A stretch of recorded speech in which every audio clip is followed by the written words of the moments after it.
So when we see the signal going, we see it going from one point, that's the start, to a website over a specific path. So this goes from a microflow to the MQTT, over sensor, value, and then to the website. And in the website we can see this sensor/value. So it knows how to receive what message. In the same graph, we also see this other thing already connected, where you see it's connected to Figma. And there are all kinds of paths that the signal can go over. And that's where this tool or the plugin in Figma can help you with. So if we go to these variables, and we want the on state, we copy the publish topic, and instead of sending it to sensor/value, we can paste whatever we copied there. So same interaction. We press the button, and we send over a topic. So we can see this happening. Oh.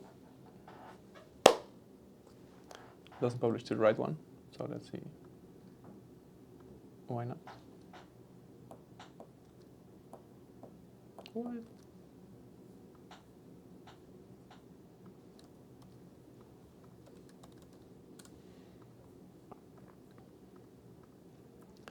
Publish.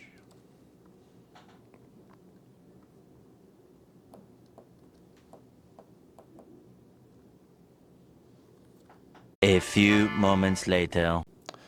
So now we are sending our data to this different path that we have copied from the Figma plugin. So whenever we press the button, we can still see that signal flowing. But if we look in the graph, you can see that the signal flows to the Figma node. So it walks a different path now. This allows Figma to listen to that signal now. So whenever we press the button, we can see the same interaction we had at the start. We can see the toggle flipping whenever we press the button.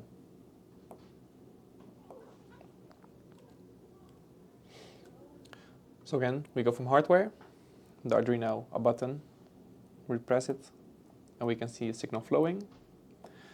That signal goes to MQTT,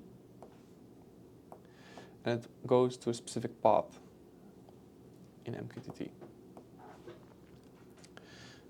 In the MQTT, it knows where the signal should go to, in this case, to Figma. So it routes the signal to Figma. And Figma can, via the plugin, fetch that signal or pick up on that signal and change the variables for your prototype.